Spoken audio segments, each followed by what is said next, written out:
Hello friends, आज फिर से एक बार हम आपके साथ हैं एक नए आरसी हेलीकॉप्टर के साथ। तो ये वो हेलीकॉप्टर है, आप देख सकते हैं वी मैक्स का HX 750 मॉडल है ये। और यहाँ पर कुछ इन्फॉर्मेशन दी गई है, आप देख सकते हैं रिमोट के रिलेटेड और हेलीकॉप्टर के रिलेटेड यहाँ पर काफ़ी इन्फॉर्मेशन अवेलेबल है। बॉक्स के पीछे की तरफ कोई ख़ास जानकारी नहीं है और साइड में भी कुछ खास नहीं दिया गया है। तो चलिए ज़्यादा देर न करते हुए हम इस बॉक्स को ओपन कर लेते हैं और अपने हेलीकॉप्टर को बाहर निकाल लेते हैं।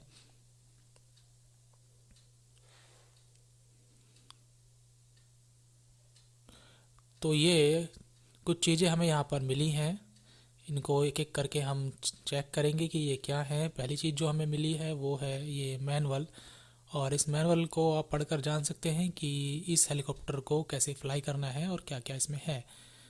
तो इसको हम साइड में रखते हैं। दूसरी चीज़ जो हमें मिली है वो है ये चार्जर।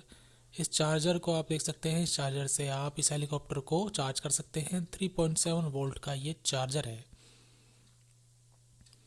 और तीसरी चीज़ जो हमें मिलती है वो है ये रिमोट कंट्रोल। तो ये एक IR रिमोट कंट्रोल है, इंफ्रारेड बेस रिमोट कंट्रोल ये है। और यहाँ पर एक पिन दी गई है, इस पिन से भी आप हेलीकॉप्टर को चार्ज कर सकते हैं, लेकिन इससे आप हेलीकॉप्टर को चार्ज मत कीजिएगा क्योंकि ये बैटरी कंज्यूम करता है।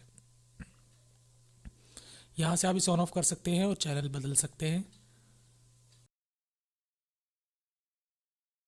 तो फाइनली ये हमारा हेलीकॉप्टर है, आप देख सकते हैं ये हेलीकॉप्टर प्लास्टिक का बना हुआ है। ये पूरी बॉडी प्लास्टिक की है, यहाँ पर प्लास्टिक है और ये आगे भी प्लास्टिक ही इसमें दिया गया है। ऊपर की तरफ जो ब्लेड्स हैं वो अच्छी हैं, प्लास्टिक क्वालिटी अच्छी है इसकी और हैवी भी है। और ये मीडियम साइज का हेलीकॉप्टर है। पीछे की तरफ जो ये दिया गया है, यहाँ पर मोटर नहीं है, इस ये डमी दिया गया है। पीछे की जो पंखड़ियाँ हैं वो डमी है। और यहाँ पर आपको एक सेंसर मिल जाता है, IR सेंसर, और ऑन ऑफ का बटन भी यहीं पर है। और बैटरी चार्ज करने के लिए कनेक्टर भी यहीं दिया गया है, कनेक्टर का सॉकेट भी यहीं पर है। तो चलिए इसको हम ऑफ करते हैं और एक बार फिर से हम इस हेलीकॉप्टर को देख लेते हैं। ये हमारा हेलीकॉप्टर है, लुक अच्छा है, साइज़ थोड़ा बड़ा है आम हेलीकॉप्टर से। और अब चलते हैं अपने रिमोट की तरफ। तो ये हमारा रिमोट है और इस रिमोट में डलते हैं 6 सेल, उन सेलों को हम इसमें डाल लेते हैं।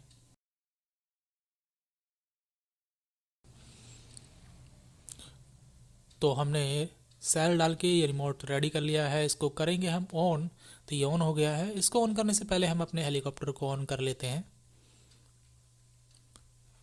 तो ये हमारा हेलीकॉप्टर ऑन हो गया है और जैसे ही इस रिमोट को हम ऑन करेंगे तो इसकी एक लाइट जलेगी, आप देख सकते हैं। और इस जॉयस्टिक को जैसे ही ऊपर करेंगे तो ये रेडी हो जाएगा फ्लाई के लिए।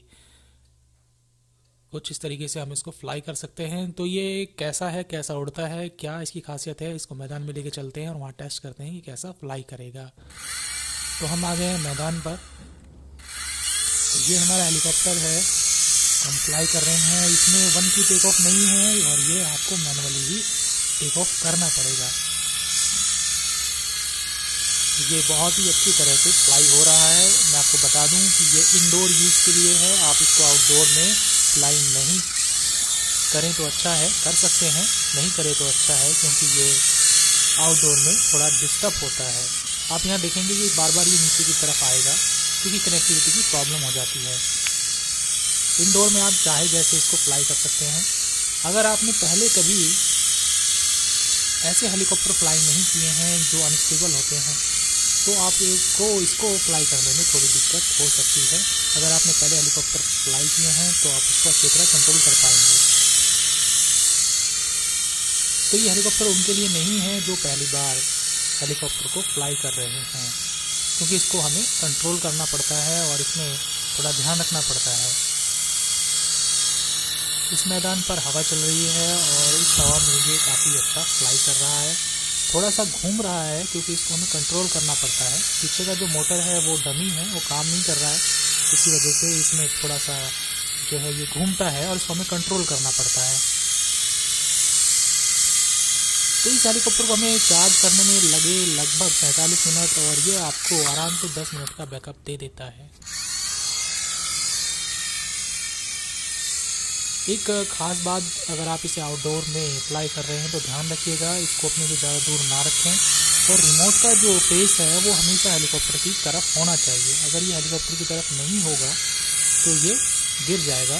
जैसे कि यहाँ मैदान पे आप देखेंगे कई बार गिरा है, तो वो इसी वजह से गिर जाता है। जैसे कि ये गिरा है कि रिमोट का जो फेस है वो किसी दूसरी डायरेक्शन में हो जाता है और हेलीकॉप्टर किसी दूसरी डायरेक्शन में होता है। आउटडोर में अगर ऐसा आप फ्लाई कर रहे हैं तो आप इसको ज़्यादा दूर ना जाने दें, क्योंकि ये जो है आउट ऑफ कंट्रोल हो सकता है और ये अचानक से नीचे गिर जाएगा या फिर कहीं दूर भी जा सकता है। तो इसको आप इंडोर में यूज़ करेंगे तो ज़्यादा बेहतर है, ये बना ही इंडोर के लिए है। तो फिलहाल इस हेलीकॉप्टर को फ्लाई करने में कोई दिक्कत नहीं है, अच्छी स्टेबिलिटी है, अच्छी तरह फ्लाई कर रहा है।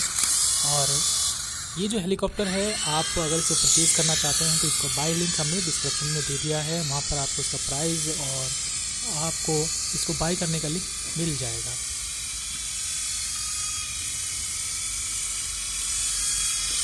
याद रखिएगा ये हेलीकॉप्टर उनके लिए नहीं है जो पहली बार फ्लाई कर रहे हैं। जिन्होंने पहले हेलीकॉप्टर को फ्लाई किया है, खासकर अनस्टेबल हेलीकॉप्टर्स को, वो उसको अच्छी तरह से फ्लाई कर सकते हैं। हेलीकॉप्टर मजबूत है, टूटने वाला नहीं है, चाहे ये कितने भी ऊपर से गिरे, अच्छी क्वालिटी का बनाया गया है।